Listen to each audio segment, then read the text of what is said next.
네, 반갑습니다. 이른 아침이고 또 비도 오고 해서 진짜 여기 텅 비고 아는 분끼리만 하면 어떨까 싶어서 좀 안심이었는데 갑자기 많은 분들이 오셔가지고 조금 더 긴장하고 해야 될 것 같습니다. 오늘 제목은 SNS 제대로 사용하기라는 제목으로 좀 거창하게 붙였는데요. 마침 오늘 그 불작쇼 책 자체가 또 SNS 관련 책이라서 오늘 제가 교수님께 부탁받고 이 앞에 미니 특강은 제가 하면 좀 좋겠다라는 생각으로 흔쾌히 이제 하게 됐습니다. 여러분은 이제 비 오는 날에 특히 이제 저녁 때 주말이잖아요, 주말. 비 오는 주말에 보통 저녁 때 술 드시면 뭐 드시나요? 저희가 오늘 끝나고서 강사 모임이 있거든요. 근데 오늘은 저희가 술을 먹기로 한 모임이에요. 원래 매달 모여서 공부하기도 하는데 오늘은 공부는 잠깐만 하고 오늘 한번 제대로 술 먹어보자 하는 날인데 비도 오고 해서 이제 메뉴를 정해야 되는데 여러분 같으면 어떤 메뉴를 좀 드시겠습니까? 오늘 비 오는 날. 막걸리 파전이요. 막걸리 파전. 네. 막걸리 파전 좋죠. 근데 저는 또 마침 생각해보니까 좀 얼큰한 닭볶음탕에 소주도 괜찮을 것 같은 생각이 좀 들거든요. 그래서 저는 그런 고민들이 있을 때마다 옛날에는 진짜 고민하다가 하나 선택했었는데 요즘에는 SNS에 올려요. 근데 굉장히 웃긴 건 다른 제 컨텐츠에 대한 어떤 포스팅을 할 때는 사람들 반응이 좀 적다가도 이런 식의 포스팅 짬뽕이 좋아요 짜장이 좋아요 그러면 금방 댓글 달리고요 자기들끼리 토론을 막 해요. 제가 어떤 게 있었냐면 한 번은 그 약수터 산에 올라가다 중간에 약수터가 있잖아요. 약수터에서 이제 물을 먹으려고 했는데 바가지가 이렇게 동그란 바가지 손잡이 긴 거 있죠. 그 물을 먹으려고 하는데 왠지 일로 먹으면 좀 지저분할 것 같은 거예요. 사람들 다 이쪽으로 먹을 것 같아서 이렇게 마셨어요. 마시고 나서 이거 좀 궁금해서 제가 SNS에 올렸어요. 사진을 딱 찍어서 1, 2, 3, 4 해서 여러분은 약수터에서 이렇게 먹을 때 어디에 입을 대고 마시나요? 했을 때 댓글이 막 올라왔거든요. 어디가 제일 많을 것 같으세요? 손잡이가 압도적으로 많아요. 다들 손잡이 부분 이렇게 흘리고 먹는 분이 90% 넘어요. 이쪽 저희가 말하는 제일 편한 쪽은 아무도 안 드세요. 근데 여러분 만약에 약수터 가시면 편하게 드세요. 편하게. 괜히 뭐 이쪽 하지 마시고 편하게. 아니면 헷갈린다 싶으면 SNS에 올려보세요. 그런 류의 포스팅에 제일 반응이 많습니다. 그래서 오늘 그런 류의 SNS 활용하는 방법과 그리고 솔직히 오늘 제가 이 강의를 준비하면서 20분밖에 안 되지만 어떻게 보면 제 SNS 컨설팅이나 마케팅 강의에 전혀 넣지 않고 저만 가지고 있는 제 고유성인 부분을 넣었어요. 왜냐하면 오늘 책이 좀 그런 부분이거든요. 보통 SNS 강의나 SNS 책들 보면 마케팅이나 마케팅이나 어떤 홍보의 기술들에 대해서 많이 써 있거든요. 많이 그런 강의를 하고. 근데 그 마케팅과 홍보를 위해서는 제일 안쪽에 갖춰야 될 무언가가 하나 있는데 그거를 오늘 꺼낸 책이라서 저도 오늘 20분밖에 안 되는 강의지만 그 부분에 대해서 얘기를 좀 하려고 합니다. 네. 믿지 않으시겠지만 저고요. 네, 지금 어포스트라는 1인 기업을 운영하고 있고요. 이 어포스트에서는 방금 말씀드렸다시피 블로그나 SNS를 통해서 자기 개인 브랜드를 만드는 부분을 같이 고민하고 도와드리고 있습니다. 그리고 지금 김현석 아카데미의 설득 코치로 강사분들을 제가 온라인 학생 코칭하는 부분을 하고 있고요. 오늘 본의 아니게 제가 또 MC까지 하게 됐는데 이전에 손대희 리얼 북톡이라고 하는 북토크쇼 MC를 했었습니다. 우선 SNS에 대해서 좀 알아보기 전에 온라인 환경을 좀 잠깐 같이 좀 보고 갈게요. 페이스북이 2012년도에 인스타그램을 인수한 거 아시나요? 10억 달러? 그죠? 이게 굉장히 큰 사건이었어요. 왜냐하면 페이스북이 SNS, 트위터가 한창 제일 핫할 때 페이스북이 치고 올라오는 속도가 엄청났었거든요. 하루에 수십만 명씩 가입자가 늘고 근데 지금 그걸 넘어서는 가입자 수를 동반했던 게 인스타그램이었어요. 어떻게 보면 페이스북의 가장 큰 적이었는데 페이스북이 인스타그램을 인수를 하면서 당분간은 아마 페이스북이 SNS나 온라인 업계에서 엄청 큰 공룡이 되지 않을까라는 생각을 합니다. 그래서 페이스북만큼이 아니라 여러분이 SNS를 활용하신다면 페이스북만큼은 꼭 하시기를 제가 권유를 드립니다. 그리고 작년 말이었죠. 다음이 카카오톡을 인수합병했었어요. 그런데 다음 카카오로 바뀌었었고 불과 이제 지지난달에 9월달에 다음 카카오에서 이름이 카카오로 바뀌었죠. 그렇죠? 사명이 다음 카카오에서 카카오로 바뀌었어요. 그래서 다음은 사실상 지금 없어진 상태입니다. 물론 홈페이지나 블로그나 이런 것들은 기본 서비스는 존재하고 있지만 다음에 모든 사업 역량이 모바일 쪽으로 넘어갔어요. 그런 지금 상황이 있고요.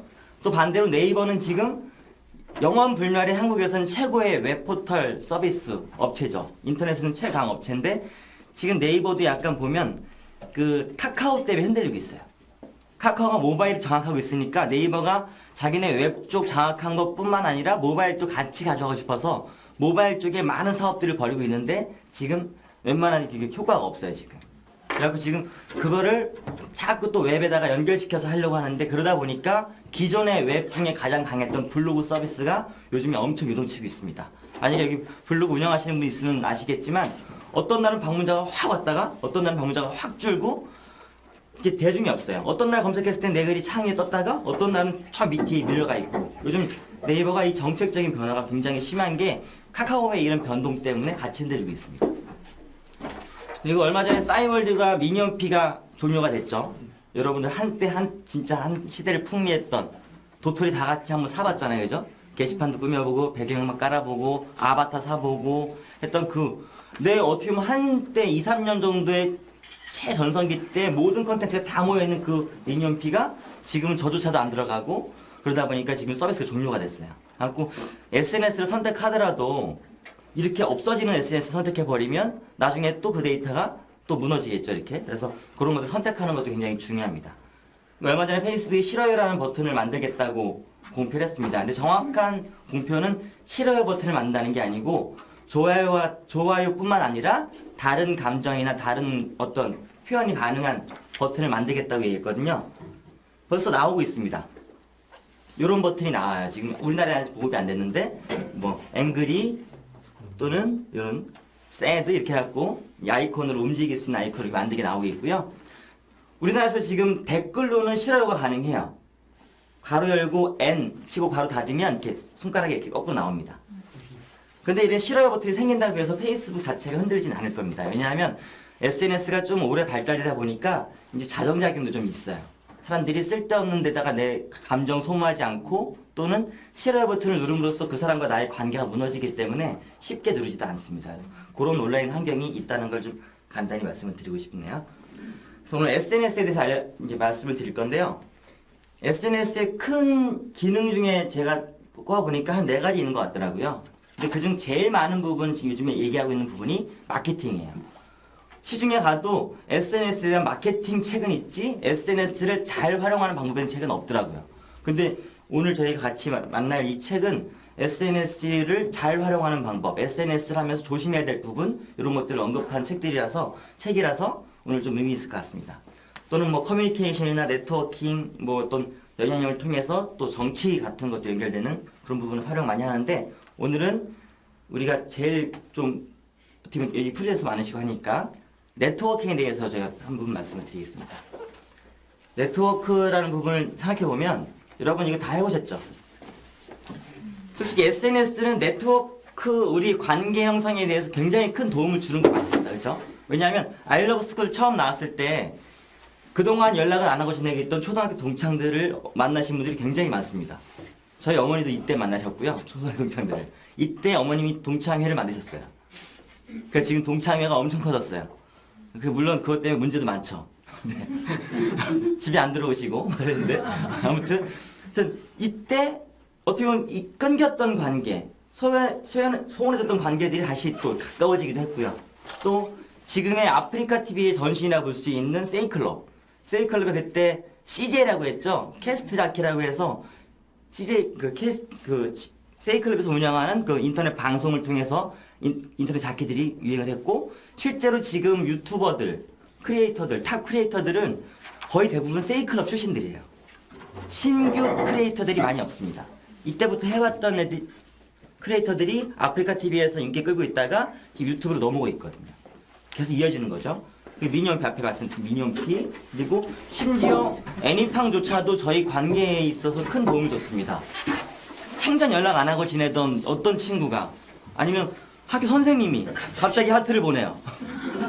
이 뭐지? 게임을 아시는 분들은 게임을 아니까 아이템을 보냈구나라고 알지만 처음 받는 분은 왜 갑자기 하트를 보냈지? 그죠? 그때 그렇게 당황스러웠던 기억 있으시죠? 근데 그것 가지고 나중에는 아 그래도 잘 살고 있구나. 그래서 나도 하트 같이 보내주고 하면서 소통이 됐던 그런 어떻게 보면 관계를 되게 좋게 만들어주는 큰 툴 중에 하나가 SNS가 맞긴 맞습니다. 근데 오늘 저희가 같이 얘기할 부분은 SNS의 좋은 점 말고도 좀 어두운 부분도 같이 좀 얘기하려고 합니다. 이런 카톡을 한번 볼게요. 김 팀장님이 이대리한테 보낸 카톡이에요. 이대리, 네 팀장님 오늘 보내준 보고서 잘했어. 조금만 보고 하면 더 좋아지겠어. 아, 네 다시 만들어 보겠습니다. 그래 올려놓은 애기 사진 보니 자네를 꼭 닮았어. 영특하겠어. 감사합니다. 그래 내일 보자고. 네 내일 뵙겠습니다. 이 카톡 내용 어떠신가요? 고개를 절레절레 흔드시는 분도 있고 그냥 뭐 저게 뭐 하시는 분도 있고 그죠? 그냥 내용만 보면 되게 소통이 잘 되는 직장 상사와 부하 직원이구나라고 생각할 수 있어요. 근데 직장 이제 부하 직원의 경우 이렇죠. 또 팀장님의 카톡 퇴근한다고 말도 했는데 왜 자꾸 보내는 거야? 답장을 보내야 하나 말아야 하나? 역시 또 일 급한 것도 아니고 내일 얘기해도 되는데 내 카톡에 있는 개인적인 사진도 많은데 다 봤을까? 친구 거부할 수도 없고 탈퇴할까? 그죠? 어떻게 보면 부장님은 좀 좋은 의도로 보낸 것 같은데 그죠? 팀장님은 근데 이 직원 입장에서는 나 이거 카톡 탈퇴해야 되나? 특히 카카오 스토리나 페이스북 하시는 거 보면 난 되게 편하게 친구랑 놀러 갔는데 직장 상사가 좋아요 눌렀어요. 그러면 이거 이런 거 올리지 말아야 되나? 오늘 뭐 때문에 좋다고 왔는데 나도 모르게 누가 태그해서 나를 올렸어. 자네 오늘 일 때문에 좋다 했는데 무슨 놀고 있더만 이렇게 할까봐 직장 상사가 친구를 해줘야 되나? 아니 페이스북 자체 하지 말아야 되나? 이런 고민 많이 해보셨죠? 그러니까 이런 것 때문에 관계가 좋아지는 도구인데도 불구하고 오히려 관계를 악화시키는 도구가 되기도 하더라고요. 반대로 부장님이 이런 거죠. 오늘 김대리의 보고서 보니까 잘했던데 카톡으로 칭찬 좀 해줘야지. 내가 자리로 부르면 다들 부담스러워하고 그렇다고 사적으로 얘기할 기회도 별로 없는데 그나마 이렇게 내가 챙겨줘서 다행이다 라는 좋은 마음으로 되게 내가 좋은 리더라는 자부심을 가지고 카톡을 보냈는데 그 카톡 자체가 나를 또 안 좋은 리더가 되는 상황이 돼버린 거잖아요. 그래서 이걸 보면 이 문제는 어떻게 하면 해결할 수 있을까요? 탈퇴하는 게 답인가요? 네, 탈퇴보다는 솔직히 어떻게 보면 직접 만나서 얘기하면 됩니다. 근데 우리 자꾸 이제 이 카톡이나 문자라는 것 때문에 좀 사람들과의 관계에서 내가 직접 하기 애매한 것들을 문자나 카톡, SNS 통해서 해놓고서 그 죄책감을 좀 모면하는 게 있는 것 같아요. 요즘에 더더욱이. 직접 만나면 될 것을 우린 자꾸 어려운 거, 특히 좀 불편한 것들은 자꾸 카톡이나 메시지나 포스팅에 이런 식으로 갖고 사람들이 안 만나는 게 버릇이 돼버린 것 같아요. 회피하는 게 버릇이 돼버린 것 같은 거죠. SNS가 되게 만남을 위해서 관계를 위해서 굉장히 중요한 툴이긴 하지만 만남을 온전히 대체하진 않습니다. 결국은 SNS 통해서 만나고 연결된 사람들 통해 우리가 만나야지 진짜 직접 만나야지 그 관계가 돈독해지는 거지 SNS만 가지고는 절대 관계가 더 밀접해지진 않습니다. 제가 강사 대기실이라고 하는 이 프로그램을 지금 3개월째 운영하고 있는데요. 이게 뭐냐면 강사가 되고 싶은 분들을 위해서 강사가 되기 위해서 어떤 것들이 필요하고 스킬들이나 아니면 마인드적인 거 왜냐면 제가 좀 앞에 소개했듯이 제가 조금 이른 시간에 좀 빠른 시간 내에 제가 제 강의를 하고 있고 좀 많이 다니고 있어서 사람들이 많이 찾아와요 저한테 어떻게 하면 그렇게 빨리 자기 강의 할 수 있냐고 찾아오는데 얘기를 다 들어보면 정말 안타까운 게 뭐냐면 그분들이 굉장히 많은 피해를 보고 오신 분들이 많아요. 실제로 강의를 하고 있지 않은 강사들이 만든 강의안을 가지고 강사 과정을 만든 분들이 있어요. 그런 분들한테 돈 주고 돈을 내고서 강사 과정을 듣고 나서 실제로 강의는 또 못하고 있고 이런 되게 어떻게 보면 불쌍한 사람들을 등쳐먹는 경우가 되게 많아요. 강사들 중에서도. 아닌 분들이 많지만 강사 중에서도 자기도 강의 많이 안 하는데 불구하고 자기 강의안을 주겠다. 내 인맥을 주겠다라는 명목으로 강사 과정을 만들어서 돈을 버는 사람들이 있거든요. 굉장히 많은 피해자들이 있더라고요. 근데 반대로 이분들도 문제가 있어요. 왜냐면 강의를 하려면 정확한 자기 강의 컨텐츠나 나의 역량들을 좀 점검하는 게 더 먼저인데 자꾸 강의 기회부터 찾아요. 어디 갔다가 누구랑 뭐 이렇게 하면 뭔가 기회가 오겠지 했는데 생각보다 이 기회가 안 와. 같이 간 누구 있는데 그 사람한테 기회가 나한테 안 와. 그럼 또 어느 순간 또 딴 데가 있어요. 또 갔다가 딴 데가 있어요. 근데 이런 식의 패턴이 어떻게 해서 가능하냐면 SNS 통해서 가능한 거예요. SNS 보니까 개인 브랜드 쪽 강의를 하는 사람 되게 유명한 사람이 있어요. 그러면 찾아가는 거예요. 그래서 내가 막 진짜 뭐라도 줄 것처럼 막 옆에서 붙어 있다가 나한테 뭐가 안 떨어지니까 또 이쪽에 뭐 그럴듯한 사람 찾아 또 막 갔어요. 왔다 갔다 해요. 결국 자기 다닌 만큼 자기는 깎이는 거야, 마이너스로. 계속 자기 이미지가. 그러니까 그 관계가 어떻게 보면 되게 쉽게 만날 수는 있지만 그 관계를 유지하는 방법은 저희가 옛날부터 해왔던 방법을 그대로 하지 않으면 이 관계는 유지가 안 되더라고요. SNS라는 건 도구예요, 도구. 옛날에 저희가 공중전화만 있을 때, 집에 전화가 있을 때, 만약에 우리 집에 전화 없는데 옆집에 전화 있으면 저희가 그 집으로 가잖아요. 그럼 그 집에 가서 멀리 있는 누구랑 또 전화를 통화하죠. 이게 그 당시 SNS였던 거죠. 근데 지금은 그 간격이 좀 좁아졌을 뿐이지 결국 사람과 사람과의 거리는 직접 가서 만나야지만 할 수 있다는 거죠. 그러니까 SNS는 연결이 되게 쉬운 매개체일 뿐이지 그 자체가 본질은 절대 아닙니다. 어떤 얘기를 하냐면 벽돌과 벽돌이 있다고 치면 저희가 벽돌 두 개를 붙이려고 하면 가운데 뭘 바르죠? 시멘트를 바르죠.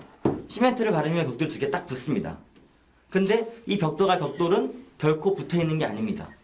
가운데 시멘트라는 매개에 가려져 있어요. 가까이 있긴 해요. 가까이 있긴 합니다. 근데 이 매개 때문에 절대 둘은 만날 수가 없어요. 그래서 우리가 SNS를 되게 좋은 관계의 도구라고 생각하지만 결국은 SNS라는 그 도구를 시멘트를 가운데 놓고 우리가 계속 등지고 서 있는 걸 수 있어요. 결국 만나려면 좀 힘들고 부딪혀서 돌가루가 부서지더라도 직접 만나는 부분이 분명히 필요합니다. 근데 그걸 빼고 자꾸 SNS 통해서 뭘 만나고 SNS 통해서 뭔가 내가 그럴듯한 거 올리고 이렇게 하면 날 만나주겠지, 만날 수 있겠지라는 것만 가지고 하다 보면 만남은 잦을 수 있지만 관계 자체가 좋아진다는 생각은 제 생각은 없다고 생각합니다. 제가 그래서 그렇게 마케팅 컨설팅 할 때 제가 하나 가지고 있는 게 바로 사람이 보이는 사람 냄새가 나는 그런 SNS 컨설팅, SNS 마케팅을 하고 있거든요. 제가 좋아하는 만화 중에 하나인데요. 히카루의 바둑이라는 만화입니다. 일본 애니메이션인데 우리나라에서는 고스트 바둑왕이라고 했던 건데 여기에서 이 친구가 뭐냐면 사이라는 캐릭터인데 1000년 전에 바둑의 최강자였던 사람인데 이제 억울한 누명을 쓰고 죽어서 귀신이 돼가지고 현대에 이 꼬맹이한테 이렇게 씌인 거죠. 이 꼬맹이는 전혀 바둑을 줄 줄 몰라요. 근데 이 친구가 이제 바둑을 좋아하니까 그냥 시키는 대로 바둑을 놓습니다. 그래갖고 그 시대의 강자들 다 이겨 다녀요. 근데 그렇게 하다 보니까 이 친구가 바둑이 조금 재밌어지는 거예요. 그래서 시키는 대로 불구하고 자기 시키는 걸 안 하고 자기 혼자 바둑을 조금씩 둬요. 근데 엉망으로 두는데 가끔씩 이 친구 생각 못하는 되게 신의 한 수라고 불리는 되게 고수의 수를 한 번씩 가끔 봐요. 엉뚱하지만 그런 식으로 성장하는 만화인데요. 여기서 어떤 게 나왔었냐면 1000년 전에 살았던 사람이고 현재에 사는 사람인데요. 지금 인간이 저 달에 직접 간다는 얘기를 듣고서 이 귀신이 이제 이 친구가 이 사이라는 캐릭터가 어떻게 인간이 저기 가냐? 저긴 토끼 살지 않냐? 이런 얘기 하는 거죠. 그러니까 지금 인간이 거기 벌써 갔다. 지금 더 멀리도 간다. 이런 얘기가 되게 신기한 거죠. 근데 이 와중에 어떤 얘기를 하냐면 이 사이라는 캐릭터가 정말 신기한 게 있다. 인간이 달까지 가는 시대인데 1000년 전 내가 살았던 지금과 변하지 않은 게 한 가지 있다는 거예요. 여러분 오늘 비 올 때 뭐 들고 오셨어요? 우산이 1000년 전과 지금이 똑같답니다.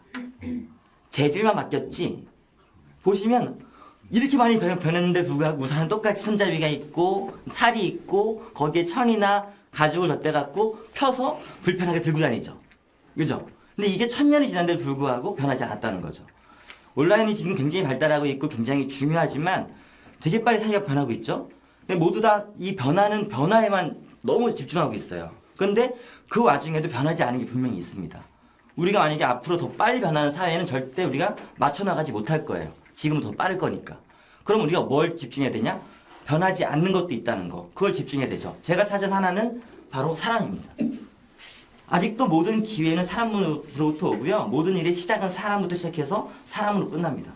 이 사람이라는 건 그냥 단순한 일회성 만남이라는 게 아니고요. 진정한 관계를 얘기하는 거죠.